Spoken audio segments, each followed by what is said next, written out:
निर्धारित समयभन्दा 1.5 वर्ष अगावै ताजा जनादेशका निम्ति जनता समक्ष जानुपर्ने अवस्था सिर्जना होला भन्ने अनुमान हामी कसैलाई पनि थिएन। 2074 साल मङ्सिरमा सम्पन्न आम निर्वाचनको जनादेश राजनीतिक स्थायित्वको पक्षमा थियो, तर जनादेश र जनभावना विपरीत राष्ट्रिय राजनीतिलाई अन्त्यहीन एवं अर्थहीन विवादमा अल्झाएर गतिरोध सिर्जना गरिएपछि, संसदलाई अर्थहीन तुल्याइएपछि र जननिर्वाचित सरकारलाई असहयोग, विरोध र घेराबन्दीमा पुर्याइएपछि मेरा सामु सार्वभौम जनता समक्ष जानुको विकल्प रहेन। त्यसैले जनता समक्ष प्रस्तुत हुने निष्कर्ष अनुरूप हिजो 2077 साल पुष 5 गते प्रतिनिधि सभाको विघटन गरेर आगामी 78 साल वैशाखमा नयाँ निर्वाचन गर्ने निर्णय गरिएको बेहोरा म निवेदन गर्न चाहन्छु। सतहमा हेर्दा हिजो विकसित घटनाक्रम अप्रत्याशित र आकस्मिक जस्तो देखिए तापनि यो परिस्थिति लामो समयदेखि राष्ट्रिय राजनीति र मूलतः सत्तारूढ नेपाल कम्युनिस्ट पार्टीका केही नेताहरूका असङ्गत, विकृत र जनअपेक्षा विपरीतका गतिविधिहरूद्वारा सिर्जना भएको हो। 2074 साल असोज 17 गते तत्कालीन नेकपा एमाले र नेकपा माओवादी केन्द्रबीच वाम गठबन्धन बनाएर निर्वाचन लड्ने र निर्वाचन लगत्तै पार्टी एकता गर्ने उद्घोष गरिएको थियो। यो निर्णय आम निर्वाचन मार्फत आम जनताद्वारा स्पष्ट रूपमा अनुमोदन भएको थियो, तर निर्वाचन पश्चात राष्ट्रिय राजनीतिलाई जनअपेक्षा अनुरूप अगाडि बढ्न नदिने विभिन्न विसङ्गत गतिविधि सुरु भए। सुरुमा सरकार गठनमा विलम्ब गराउने र जनादेश विपरीत अन्त्यहीन बार्गेनिङ र दबावमा राष्ट्रिय राजनीतिलाई अल्झाउने त्यति बेलाका गतिविधिहरू तपाईहरूको सम्झनामा ताजै छन् भन्ने ठान्दछु। बाधाहरू पन्छाउँदै सरकार गठन भयो र सरकारले जनअपेक्षा अनुरूप काम गर्न पनि सुरु गर्यो। त्यसपछि केही नेताहरूद्वारा निरन्तर रूपमा अस्थिरताका सन्देश र प्रयास जारी रहे। सरकार गठनको 1 वर्ष नपुग्दै कुनै नेताले मुलुक बाहिर गएर अस्थिरताको सन्देश छर्नुभयो भने कुनै नेताले प्रधानमन्त्री मुलुकमा नभएको मौका पारेर देश डुब्न लाग्यो भन्दै बचाउनका लागि माझी गुहार्न थाल्नुभयो। सरकार संविधानको कार्यान्वयनका लागि नयाँ कानुन निर्माण, संघीयताको कार्यान्वयन र मुलुकको सामाजिक आर्थिक रूपान्तरणमा केन्द्रित थियो, तर कतिपय साथीहरूका आँखा निरन्तर पद, प्रतिष्ठा र पद सोपानमा मात्रै केन्द्रित भए। आफ्नो काँधमा आएको ऐतिहासिक अभिभारा पूरा गर्ने गरी नीति निर्माण, राज्य सञ्चालन र जनपरिचालनमा केन्द्रित हुनुपर्ने नेकपालाई केही नेताहरूले आफ्ना असन्तुष्टि, कुण्ठा र आत्मकेन्द्रित सोचहरूको बन्धक बनाउने र निष्प्रभावी तुल्याउने प्रयास गर्नुभयो। दिदीबहिनी तथा दाजुभाइहरू, समस्या समाधानका लागि दुई अध्यक्षहरूका बीचमा कार्यविभाजन गरेर एकजना सरकार र अर्कोले पार्टी सञ्चालनमा केन्द्रित हुने निर्णय भएपछि समस्या समाधान हुने अपेक्षा गरिएको थियो। मैले सोही अनुरूप आफूलाई पूर्ण रूपमा सरकारमा केन्द्रित गरेँ।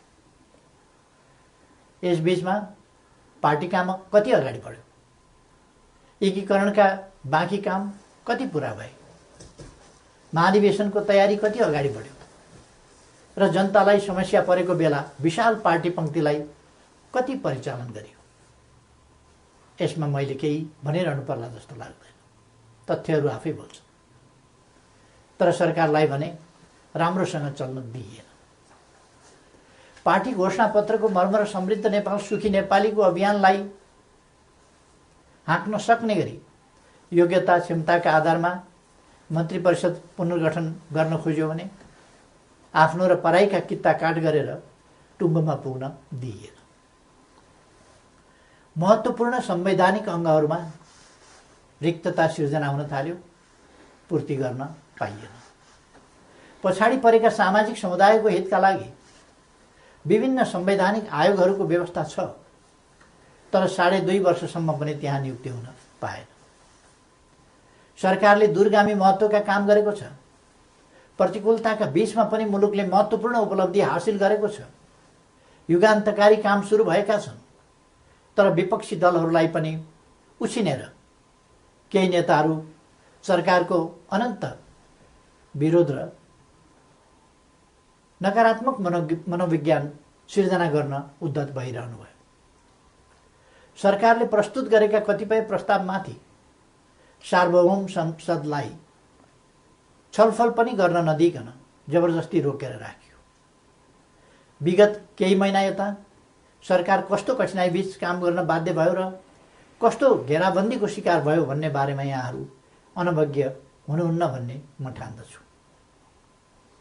मैले राज्य प्रणालीमा पनि र पार्टी संरचनामा पनि नेतृत्व हस्तान्तरणको एउटा वैधानिक प्रणाली बसाल्ने प्रयास गरेँ। प्रधानमन्त्री चयन ताजा जनादेशका आधारमा बन्ने संसदले गरोस् र पार्टी नेतृत्वको चयन महाधिवेशनबाट होस् भन्ने विधि स्थापित गर्न खोजे। सङ्घीय लोकतान्त्रिक गणतन्त्रका निम्ति अगुवाई गरेको पहिलो पुस्ताले संरक्षक र उत्प्रेरकको सम्मानजनक भूमिकामा रहोस् र मुलुकको नेतृत्व सामाजिक आर्थिक रूपान्तरण र समृद्धिको मिसन पूरा गर्न सक्षम र सक्रिय नयाँ पुस्तामा हस्तान्तरण होस् भन्ने मार्गचित्र प्रस्तुत गरे। यसै मान्यताका आधारमा 5 वर्षको सरकारको नेतृत्वपछि सुयोग्य नेतृत्वलाई जिम्मेवारी हस्तान्तरण गर्ने र महाधिवेशनद्वारा पार्टीको कार्यकारी जिम्मेवारीबाट अवकाश लिने घोषणा समेत गरे। मुलुकको जटिल अवस्थामा नियमित महाधिवेशन हुन नसक्ने हो भने पनि विशेष महाधिवेशन गरेर अध्यक्ष पद हस्तान्तरण गर्न इच्छा गरे र योजना पनि प्रस्तुत गरे। तर महाधिवेशनका लागि साथीहरूले 4 महिना पनि कुर्न सक्नु भएन। उल्टै मेरो राजनीतिक चरित्र हत्या गर्ने गरी अत्यन्त लाञ्छित र अपमानित गर्दै आरोप पत्र पेश गर्नुभयो। त्यसलाई पार्टीको लोगो र कार्यालयको दुरुपयोग गर्दै राष्ट्रव्यापी रूपमा वितरण गर्नुभयो र वस्तुतः पार्टी विभाजनको अप्रत्यक्ष घोषणा गर्नुभयो। अर्कातिर भित्रभित्रै प्रधानमन्त्री विरुद्ध अविश्वास प्रस्तावको तयारीलाई अगाडि बढाउनुभयो। पार्टी अध्यक्ष एवं संसदीय दलका नेतालाई थाहै नदिई संसद अधिवेशन बोलाउन हस्ताक्षर सङ्कलन गरेर साथीहरूले संविधान विपरीत पार्टी प्रणाली र पद्धतिमाथि यसअघि नै गम्भीर आघात पुर्याउनुभयो। यसपछि नै पार्टीभित्रको अवस्था निकै गम्भीर र सङ्कटपूर्ण बन्न पुगेको। अस्ति पुस 4 गते मात्रै पनि मैले पुष्पकमल दाहालजीको निवासमै गएर उक्त विग्रहकारी आरोपपत्र फिर्ता लिन, पार्टीमा सहज र स्वस्थ वातावरण सिर्जना गर्न र विशेष महाधिवेशन आयोजना गरेर नेतृत्व हस्तान्तरणका लागि पटक पटक आग्रह गरे। पार्टी एकीकरणको सङ्क्रमणकालीन प्रयोजनका लागि मनोनयनद्वारा गठन भएका र महाधिवेशन सम्पन्न गर्ने मुख्य दायित्व भएका पार्टीका नेतृत्वदायी कमिटीहरूलाई पार्टी विधान र एकीकरणको भावना विपरीत पार्टीलाई मतदानको अवस्थातिर नधकेल्न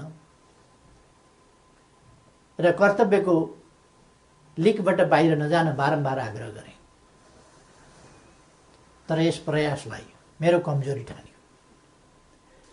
केही भएको छैन, केही गरिने छैन भन्ने कुरामा अल्मल्याउँदै प्रधानमन्त्री विरुद्ध अविश्वास प्रस्तावको तयारी अगाडि बढाइयो।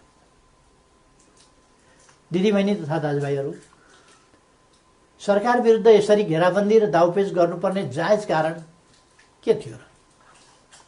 सरकारले यस बीचमा राष्ट्रियतालाई सुदृढ गर्ने सन्दर्भमा ऐतिहासिक कामहरू गरेको छ। नेपालको वास्तविक भूभाग समेटेको नयाँ नक्सा प्रकाशन गरिएको छ। तदनुरूप सर्वसम्मतिका आधारमा संविधान संशोधन गरिएको छ। समस्या समाधानका लागि मित्र राष्ट्र भारतसँग वार्ताको तयारी भइरहेको छ। चीनसँग पारवन यातायात प्रोटोकलमा हस्ताक्षर भएको छ। नेपालको अन्तर्राष्ट्रिय छवि, भूमिका र आकर्षण बढेको छ। यसलाई सुदृढ गर्न सबैले सहयोग गर्नुपर्ने बेलामा सरकारलाई असहयोग र असफल पार्न भइरहेका यी गतिविधिका पछाडि गम्भीर षड्यन्त्र लुकेको स्पष्ट छैन र? यी घटनाक्रम हेर्दा म आजभन्दा 4 वर्ष अगाडिका परिदृश्यहरूलाई सम्झिरहेको छु। नाकाबन्दीको साहसका साथ सामना गर्दै त्यसलाई अन्त्य गरे बापत नेपालको पारवन सुविधा विस्तार गरेर फेरि कहिल्यै नाकाबन्दी नहुने कुराको सुनिश्चित गरे बापत त्यति बेलाको सरकारलाई यसै गरी षड्यन्त्रपूर्ण ढङ्गले अपदस्थ गरिएको थियो। परिस्थिति र समय सन्दर्भ फरक भए पनि पात्रहरू उनै हुनुहुन्थ्यो। कि यसले हाम्रा कतिपय नेताहरू नेपाललाई अनन्त अस्थिरतामा फसाउने योजनामा सहभागी भएको स्पष्ट रूपमै देखिनुहुन्न र? थुप्रै प्रतिकूलताका बावजुद नेपालले गएको 3 वर्षमा उल्लेख्य उपलब्धि हासिल गरेको कुरामाथि पनि उल्लेख भइसकेको छ। प्राय सबैजसो विकास सूचकाङ्कहरूमा नेपालले प्रगति गरेको छ। कतिपय क्षेत्रमा फड्को नै मारेको छ। शान्ति सुरक्षाको स्थितिलाई सुदृढ तुल्याइएको छ। पृथकतावादी गतिविधिलाई समाधान गरिएको छ। मुलुकले विकास, सुशासन, समृद्धि र स्थायित्वतिर सकारात्मक कदम चालिरहेको यस स्थितिबाट पार्टी खुसी हुनुपर्ने होइन र? सबै मिलेर यसलाई थप गति दिनुपर्ने होइन र?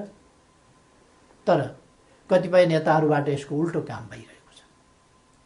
सरकारलाई 5 वर्ष काम गर्न दिने र उसका कामको परीक्षण जनताबाट निर्वाचनका क्रममा हुने लोकतान्त्रिक बाटो छोडेर सधैँभरि सत्ता, सधैँभरि सरकार, सधैँभरि पदीय भागभण्डाको चक्रव्यूहमा राजनीतिलाई बन्दी बनाउने काम भयो।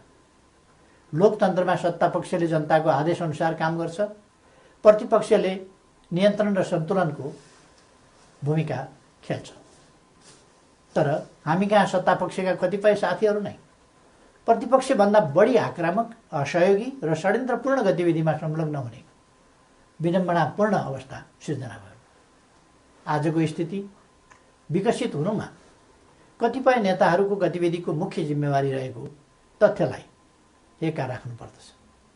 यस्तो काम कुनै पनि अर्थमा लोकतान्त्रिक हुन सक्दैन।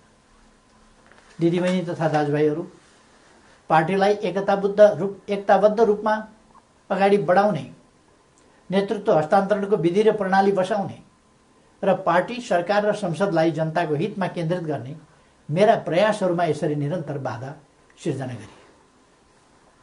यसपछि नै म यस निर्णयमा पुग्न बाध्य भएको हुँ।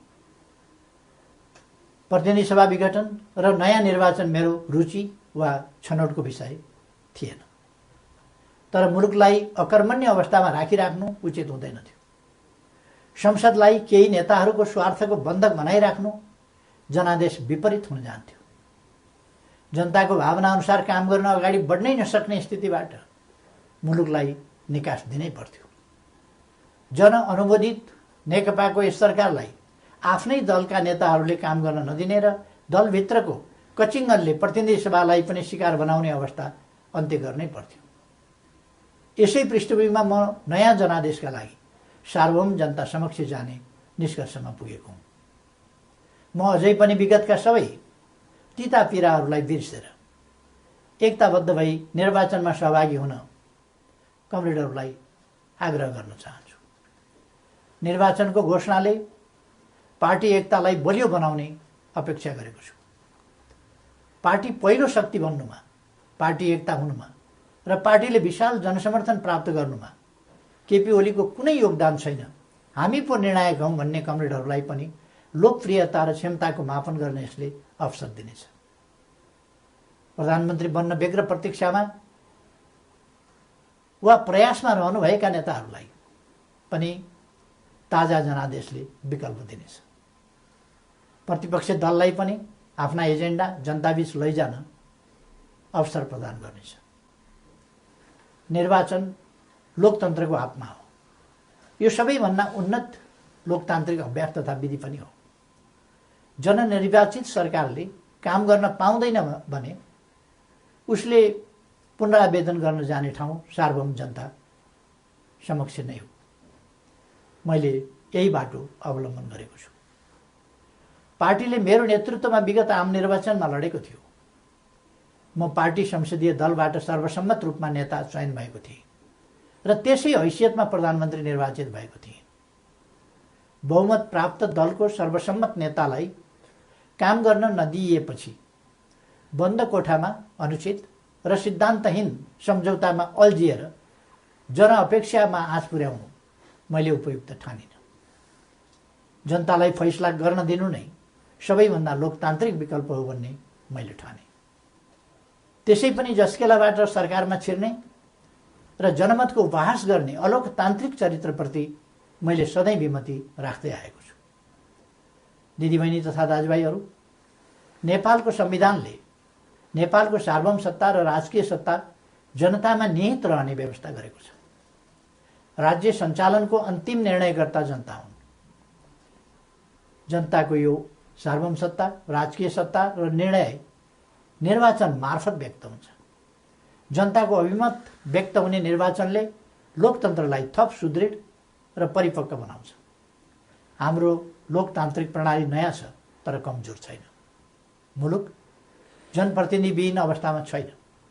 राष्ट्रिय सभा क्रियाशील छ।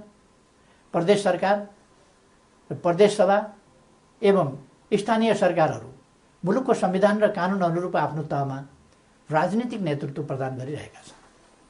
राष्ट्रपति र न्यायालय लगायतका संस्थाहरू र राज्यका निजामती एवं सुरक्षा अङ्गहरू सबै आफ्नो कर्तव्य निर्वाहमा दृढ छन्। 4.5 महिनापछि नयाँ प्रतिनिधि सभा स्थापित भइहाल्ने नै छ। 21औं शताब्दीको नेतृत्व गर्न तयार भएर बसेको हाम्रो युवा पुस्ता लोकतन्त्रप्रति प्रतिबद्ध छ। यो पुस्ता नै लोकतन्त्रको सबैभन्दा ठुलो पहरेदार हो। यस परिस्थितिमा म सम्पूर्ण युवाहरूलाई लोकतन्त्रको रक्षाका लागि एकजुट भएर दृढतापूर्वक अगाडि बढ्न आह्वान पनि गर्न चाहन्छु। त्यसैले निर्वाचनमा जाँदा संविधान अप्ठ्यारोमा पर्छ, लोकतान्त्रिक गणतन्त्र सङ्कटमा पर्छ र मुलुक अस्थिरतातर्फ धकेलिन्छ भनेर चलाउन खोजिएका प्रचार या फिजाउन खोजिएका आशंका र भ्रमहरू निराधार छन्। राजनीतिक स्थिरताको प्रत्याभूति गर्ने निर्णायक तत्त्व जनताको अभिमत हो। तसर्थ कुनै पनि कुरामा नअल्मलिकन आम निर्वाचनको तयारीमा केन्द्रित हुन म सबैमा हार्दिक आह्वान गर्दछु। धन्यवाद।